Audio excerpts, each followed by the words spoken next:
A Verdade Sufocada, parte 63. Vítimas do terrorismo no Brasil. A seguir, apresento uma relação de 120 cidadãos brasileiros de segunda classe. Quem assim os classifica não sou eu, mas a realidade dos fatos, pois que não recebem o devido reconhecimento do Estado pelo sacrifício a que foram submetidos, foram imolados por terem atravessado o caminho de terroristas, que não tinham escrúpulos em matar pela causa. Muitos de seus algozes, há mais de uma década, estão encastelados no poder, simplesmente olvidando o mal que fizeram a 120 famílias que tiveram seus entes queridos mortos e as outras 343 pessoas que ficaram feridas com gravidade. Eles fingem que os desconhecem por julgarem-nos seres inferiores, a serviço de uma ditadura. Cidadãos são eles, os terroristas, que se proclamam acima do bem e do mal. Constrangido, leitor? Também estamos todos os que vemos o Estado privilegiar os que pegaram em armas para derrotar o Estado. Inermes, assistimos às generosas indenizações e pensões pagas, sem que nenhuma lembrança seja dedicada às suas vítimas. Anistia? Realmente houve, mas sob uma total inversão de valores, segundo a qual vencidos tornaram-se juízes inclementes de vencedores, culpados por tudo de mal que acontece no país. Aos perdedores tudo é a máxima da iniquidade de um viés revanchista, donos da chave do Tesouro Nacional. No rol das vítimas da ditadura associam-se corruptos, fraudadores, aproveitadores e toda sorte de vencidos. Alguns mais comprometidos, outros menos. O Supremo Mandatário, Luiz Inácio Lula da Silva,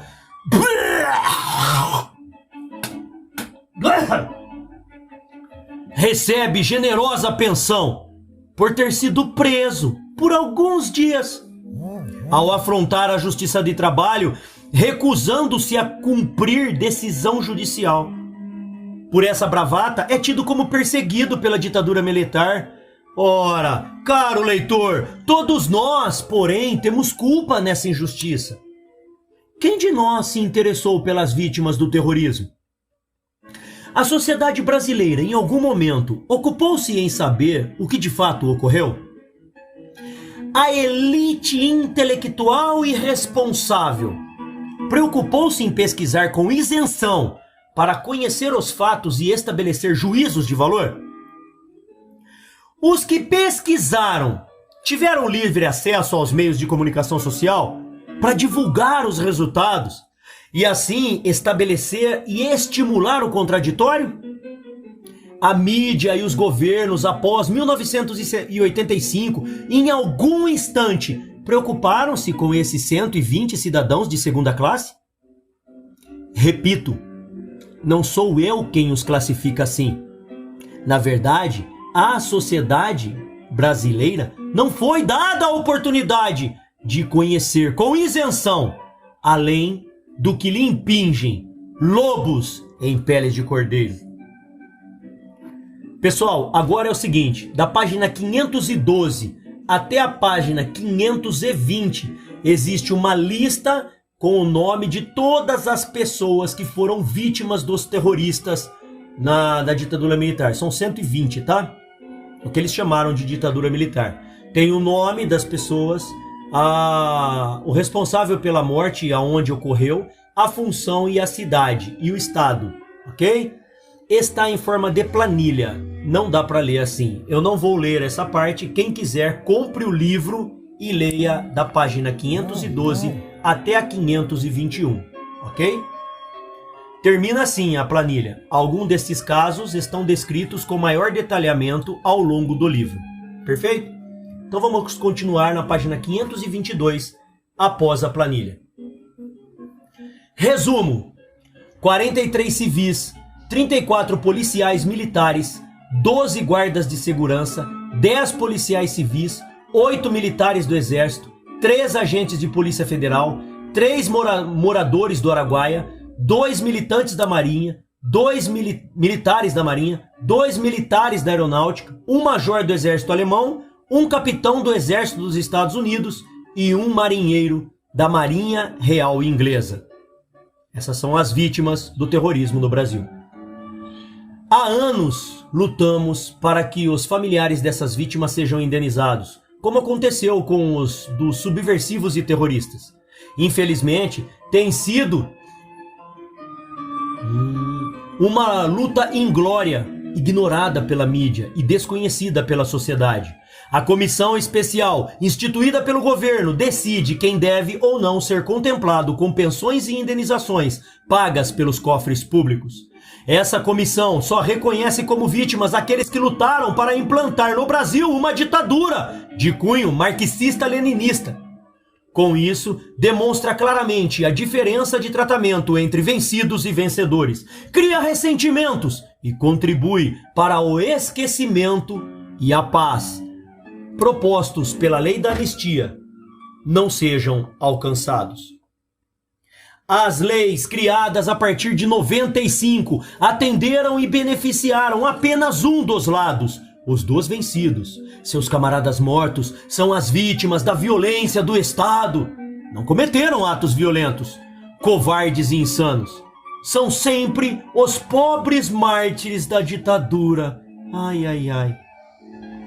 Para seus familiares, a perda desses entes queridos, de fato, foi irreparável, e a pensão e a indenização não amenizaram a sua dor. Mas eles são confortados permanentemente com homenagens prestadas aos seus heróis falecidos. Seus nomes são diuturnamente citados, com elogios na mídia, nos livros escolares, nos livros onde os derrotados de ontem contam a sua versão. Seus nomes são colocados em vias públicas, escolas, hospitais, teatros, bibliotecas e em salas de aula, em substituição aos dos nossos heróis do passado, que durante muitos anos foram cultuados pelo povo. Os nossos mortos agentes da lei, militares das Forças Armadas, membros da Polícia Militar e Civis e da Polícia Federal, que lutaram para manter ordem no país, os civis inocentes, vítimas de atentados, os seguranças de bancos, os donos de casa, vigias, vigilantes, trabalhadores pacíficos, mortos ao defender o bem público. Esses, por não estarem comprometidos com a causa, não têm direito a nenhum benefício.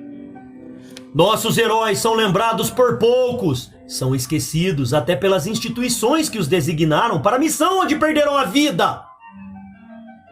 Essas até mesmo proíbem que seus templos sejam cedidos para que possamos, em datas históricas, rezar por suas almas. Os sacerdotes e pastores, que lhes são subordinados, se negam a dirigir um culto ou rezar uma missa. Parece que os nossos heróis não têm familiares. Com seus órfãos, ninguém se preocupou. Com seus traumas, com sua educação, com seu futuro, seus pais, suas viúvas, seus filhos, só ouvem e leem críticas formuladas continuamente pelos revanchistas de plantão e mesmo os mesmos que agora estão no poder. 2006 foi o ano de eleição. Mais uma vez, oportunistas foram eleitos, aproveitando-se do passado de presos políticos torturados e exilados pela ditadura.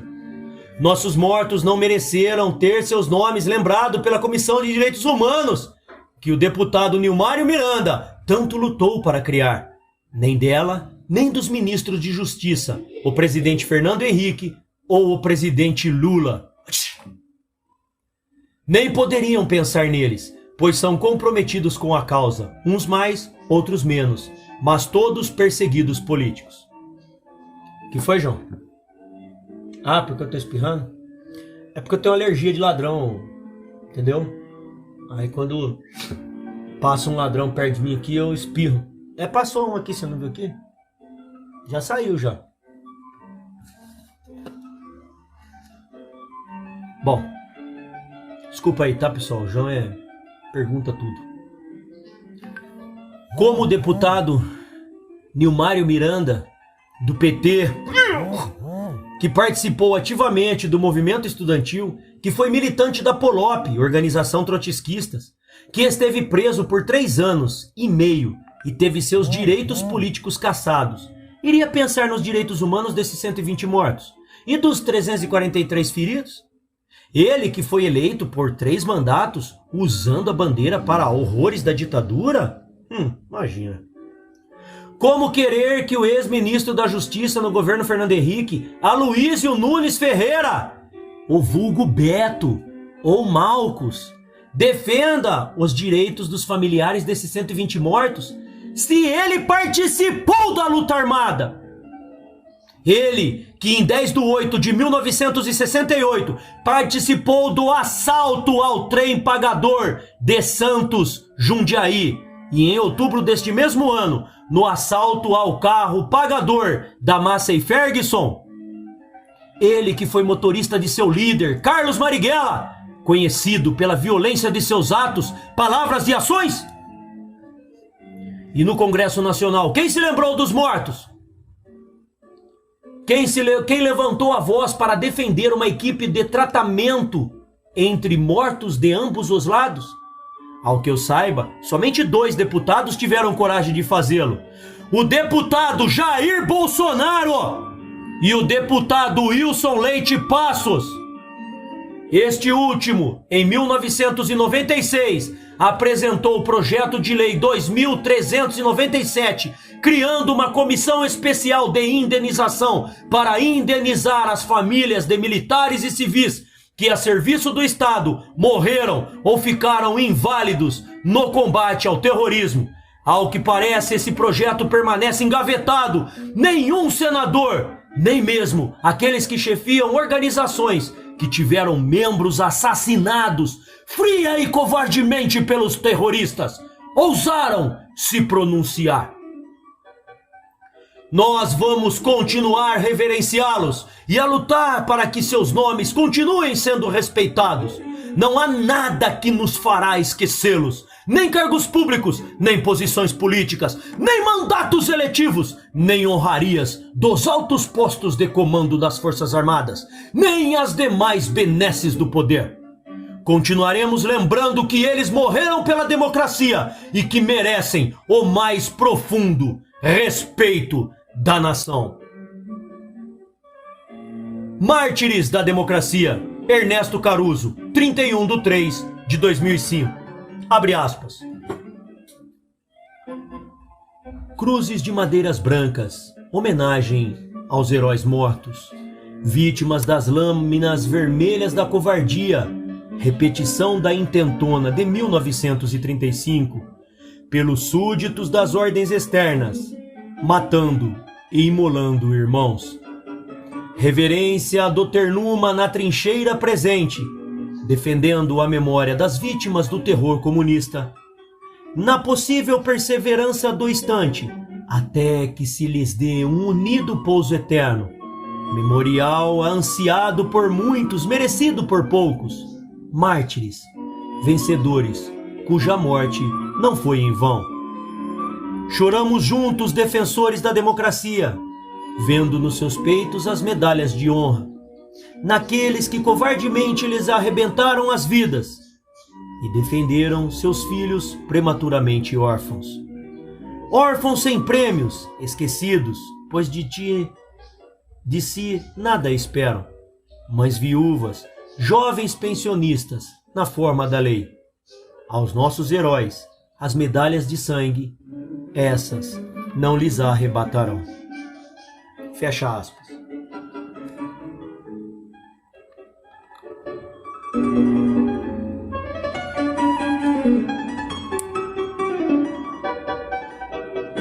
Governo Luiz Inácio Lula da Silva. 1/1/2003 a Luiz Inácio Lula da Silva nasceu em 27 de outubro de 1945, em Caetés, Garanhuns, interior de Pernambuco. Era o 7º filho de uma família pobre. Em 1952, sua mãe, com 8 filhos, migrou para São Paulo, onde se encontrava já o seu marido. Como todos os retirantes, na esperança de melhores oportunidades de vida no Sul, viajaram 13 dias em caminhão pau de arara. Fixaram residência em Vicente de Carvalho, bairro pobre da periferia de Guarujá, litoral paulista, onde Lula foi alfabetizado. Bem mal, né? Em 1956, a família mudou-se para a capital. Após abandonar os estudos, sem concluir o primeiro grau, novidade, trabalhou para ajudar no sustento da família. Primeiro em uma tinturaria, depois como engraxate. Aos 15 anos, iniciou sua carreira de metalúrgico numa fábrica de parafusos. Formou-se torneiro mecânico no Serviço Nacional de Aprendizagem Industrial, SENAI. Influenciado por um irmão, passou a atuar no movimento sindical a partir de 1969. 6 anos após, em 1975, assumiu a presidência do Sindicato dos Metalúrgicos de São Bernardo do Campo e Diadema. Em 1978, foi um dos líderes de uma greve dos metalúrgicos da região do ABC. Durante outra greve em 1980, foi preso por 31 dias e enquadrado na Lei de Segurança Nacional. Essas greves e seu carisma projetaram-no como líder do movimento sindical. Era o Lech Walesa brasileiro. Durante um congresso de petroleiros realizado em outubro de 1978, em Salvador, Bahia, Lula discursou sobre o que passaria a ser um dos sonhos de sua vida, a fundação de um partido de trabalhadores de caráter classista. Que avance os rumos de uma sociedade sem exploradores e explorados, e com o objetivo de organizar as massas exploradas às suas lutas. Pouco a pouco, a ideia foi tomando corpo, agregando sindicalistas, ex-presos políticos, militantes de organizações clandestinas, ex-caçados, ex-participantes da luta armada, representantes de movimentos sociais, lideranças de trabalhadores rurais, lideranças religiosas e intelectuais das mais diversas correntes esquerdistas. Em 10 de fevereiro de 1980, no Colégio Sion, em São Paulo, foi fundado o Partido dos Trabalhadores.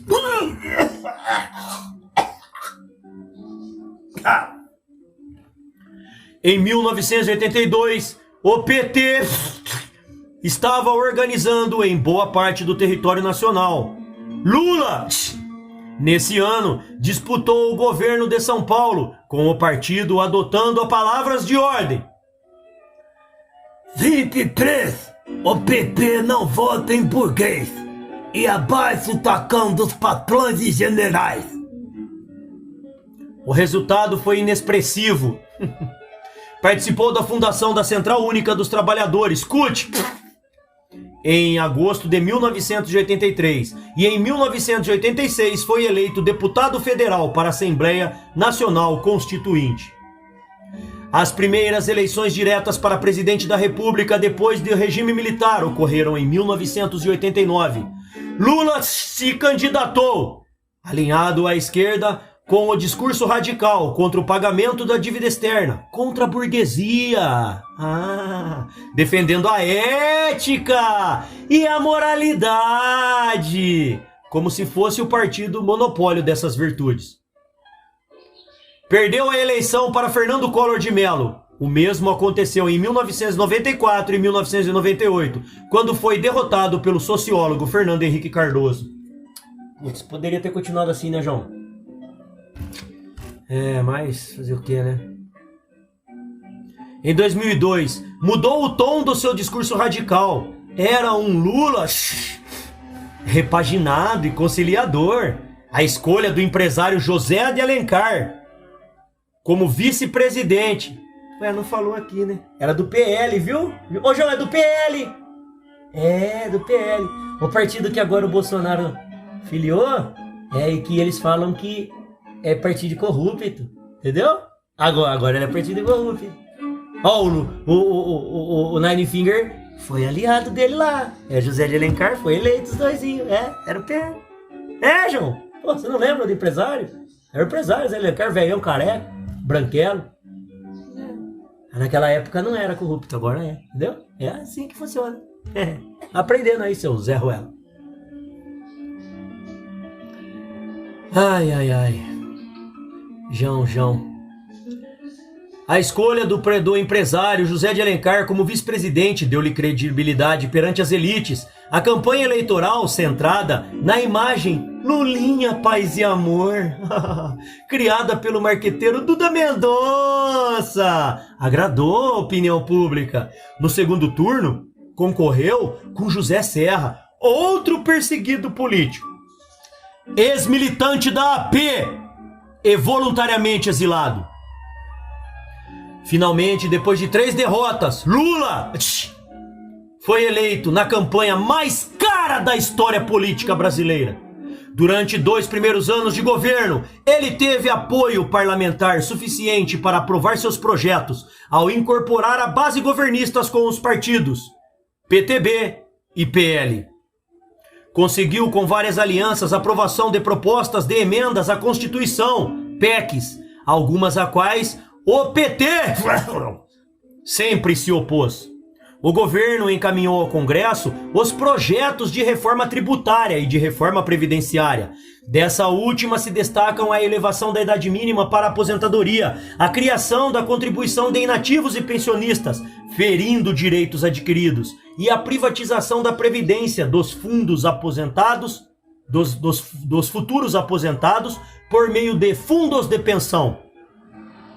Na economia, o ex-ministro da Fazenda, Antônio Palocci, ex-prefeito de Ribeirão Preto e ex-militante de uma organização trotskista, dando continuidade à política do governo anterior, manteve a inflação em níveis razoáveis e baixou significativamente o risco país. Entretanto, a queda do dólar, os juros altos e o fraco desempenho da agropecuária derrubaram a economia. O Produto Interno Bruto de 2005, PIB, cresceu 2,3%. Na América Latina, o resultado superou apenas o do conturbado Haiti, que apesar de tudo, cresceu 1,5%. A Argentina e Venezuela cresceram 9%, a Índia 7%, a China 9%. A economia mundial cresceu 4,5%. Para um país emergente, 2,3% é um crescimento pífio. No tão criticado regime militar, principalmente no governo Médici, o crescimento da economia chegou a 11,9%. A média do período foi de 9% ao ano. A política agrária do governo foi alvo das críticas. O MST, passados os primeiros meses, iniciou as invasões, ocorrendo mortes entre fazendeiros, policiais e sem terras durante os confrontos. Em 2005, o MST resolveu dar uma demonstração de força ao organizar a Marcha Nacional pela Reforma Agrária. Com mais de 15 mil manifestantes, iniciada em Goiânia, marcharam 200 quilômetros até Brasília. Pelo caminho, arrebentaram cercas e acamparam em fazendas, mesmo sem autorização dos proprietários. Concluíram a marcha no prazo previsto, com uma logística de fazer inveja a muitos exércitos. O movimento promoveu manifestações em Brasília, sendo contido pela polícia quando da tentativa de invasão do Congresso Nacional. Isso aí não é antidemocrático, não é, né? Isso não é movimento antidemocrático, não é, tá, gente? Não é. Realizou queima de bandeiras de países amigos e de organizações nacionais, além de arruaças diversas, o que não impediu de ter seus representantes recebidos pelo presidente da República, a quem apresentaram inúmeras exigências. No decorrer de 2004, surgiu o primeiro escândalo dos bingos, que envolveu Valdomiro Diniz e, por tabela, segundo a imprensa, respingou no todo-poderoso chefe da Casa Civil, o então José Dirceu, o Daniel. Não ficaria somente nisso. Os anos 2005 e 2006 foram anos críticos para o governo Lula.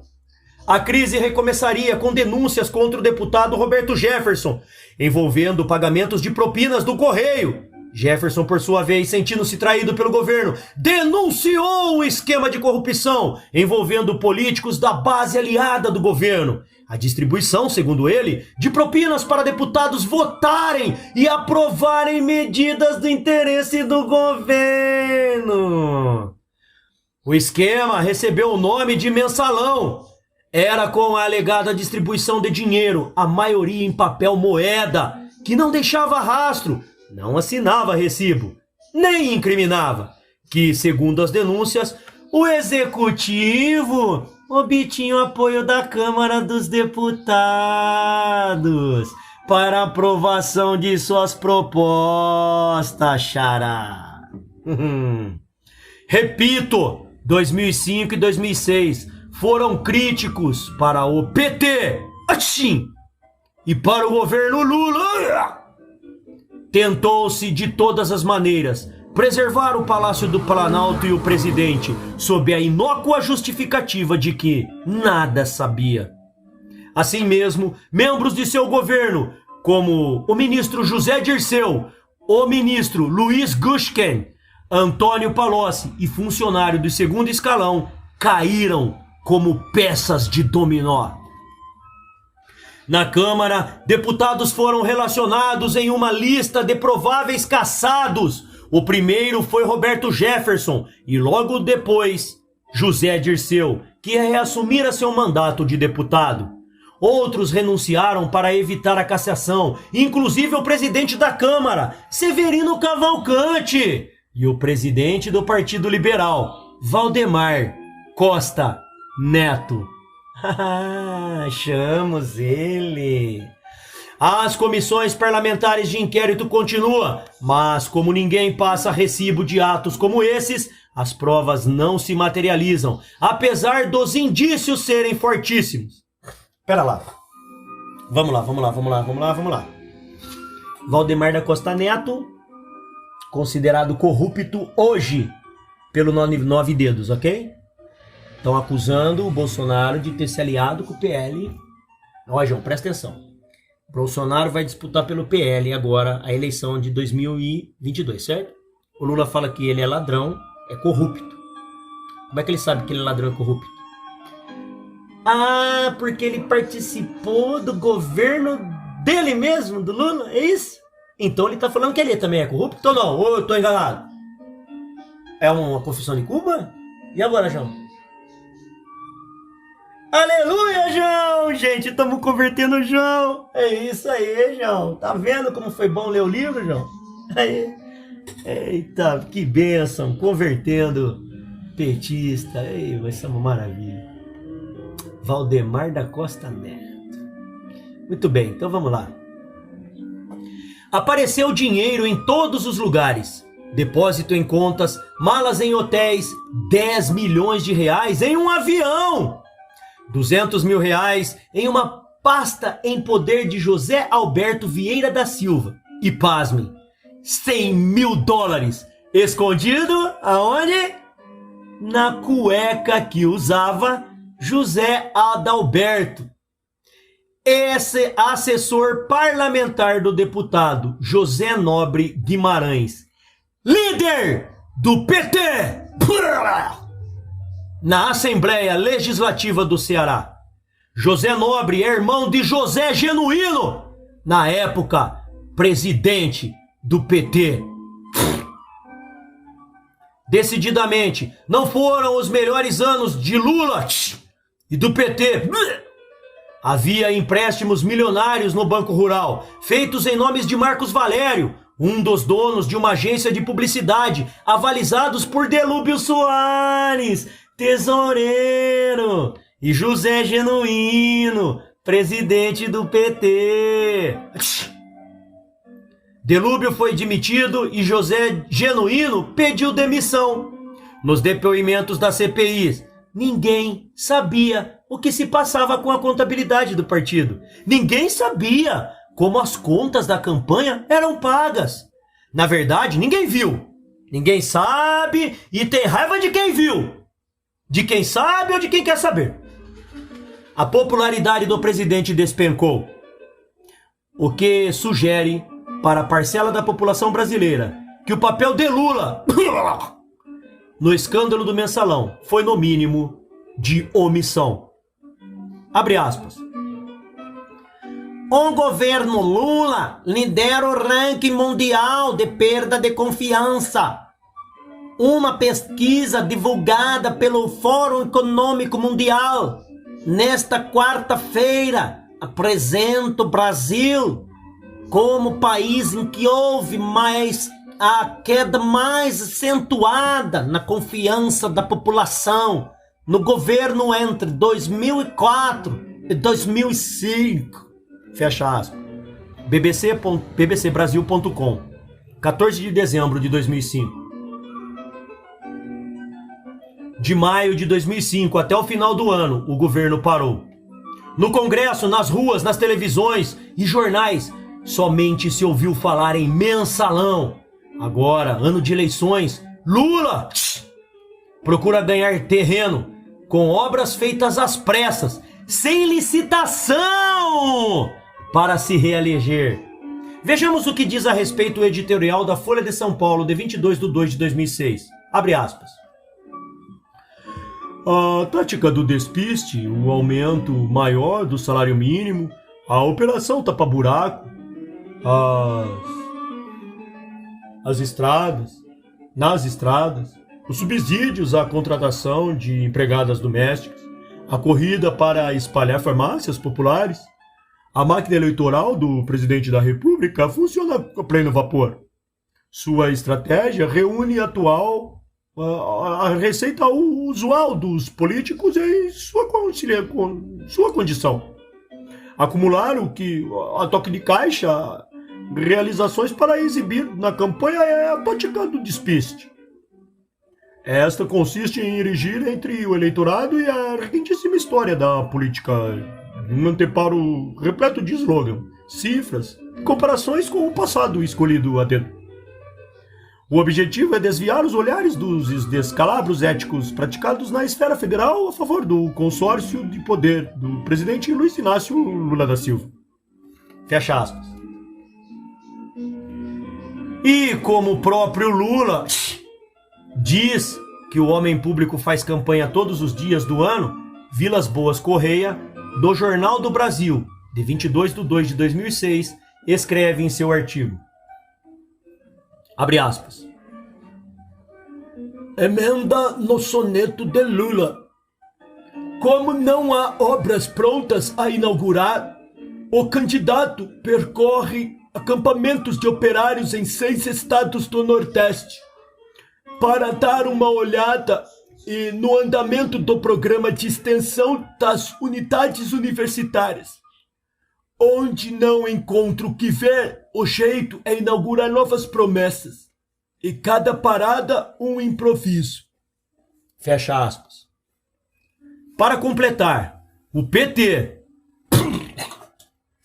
que sempre se auto-intitulou o Partido da Ética e da Moralidade, foi surpreendido com novas publicações sobre o sequestro e a morte do prefeito de Santo André, Celso Daniel. Morte até hoje não esclarecida, que alguns procuram abafar, enquanto outros procuram apurar. 7 pessoas ligadas ao caso, testemunhas, possíveis sequestradores, um garçom, um perito, morreram de forma não natural, como se houvesse um plano arquitetado para dificultar novas investigações, conduzidas pelo Ministério Público e impedir o indiciamento dos verdadeiros responsáveis. A respeito deste assunto, no Jornal de Brasília, 22 de 2 de 2006, publicou o seguinte, abre aspas, nova denúncia contra o PT. Em depoimentos à CPI dos bingos, o empresário Antônio Braga confirmou ontem que pagou uma caixinha para a prefeitura petista de Santo André, São Paulo, no valor de R$100 mil mensais. Os pagamentos teriam ocorrido entre o segundo semestre de 97 e abril de 2000. Braga acrescentou que a empresa de transportes urbanos Nova Santo André formada por um consórcio de 7 empresários, teria contribuído com mais de 3 milhões para o Caixa 2 do PT. Página 11. Ele informou que os arrecadadores desses recursos eram o ex-secretário da Prefeitura de Santo André, Klinger, e o empresário Ronan Costa Pinto, que também falou Pinto, eu me desconcentrei, que também integrava o consórcio. O empresário afirmou não saber se o prefeito Celso Daniel, gente, ainda estou pensando no Pinto, Ronan Costa Pinto. Vou até falar de novo, deixa eu ler de novo, pessoal. Vamos lá. Ele informou que os arrecadadores desses recursos eram o ex-secretário da Prefeitura de Santo André, Klinger, e o empresário Ronan Costa Pinto, que também integrava o consórcio. O empresário afirmou não saber se o prefeito Celso Daniel sabia pessoalmente da cobrança de recursos de Caixa 2 das empresas de transportes urbanos de Santo André. Me chama de novo para ler depois. Fecha aspas. O brasileiro tem a memória fraca.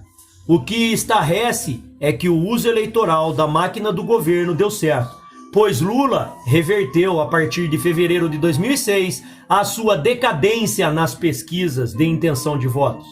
Nem mesmo as denúncias de novos escândalos no período de campanha eleitoral, nos dias que antecederam o primeiro turno das eleições, abalaram a credibilidade de Lula. Os escândalos do dossiê Verdoim, como ficou conhecido, ganhou as manchetes de toda a mídia. Foi descoberta a tentativa de compra de um falso dossiê que seria utilizado para incriminar os candidatos do PSDB a governador de São Paulo e a presidência da República.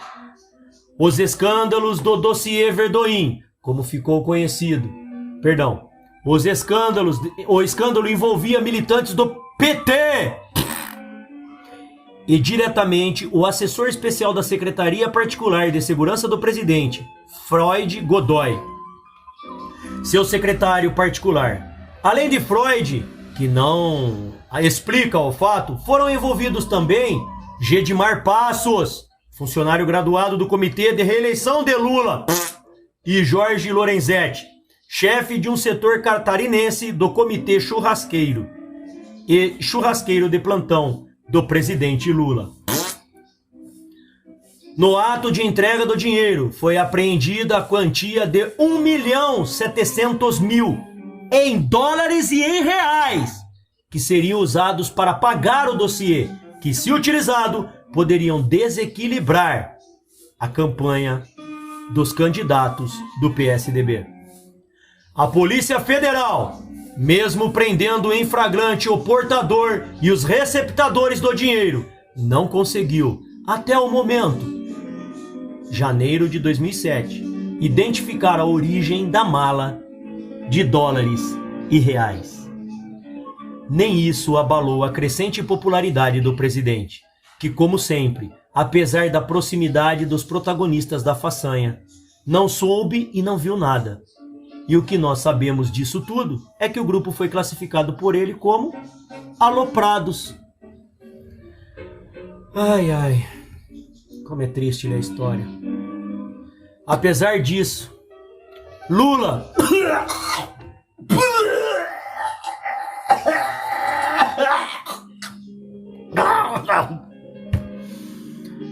foi reeleito no segundo turno.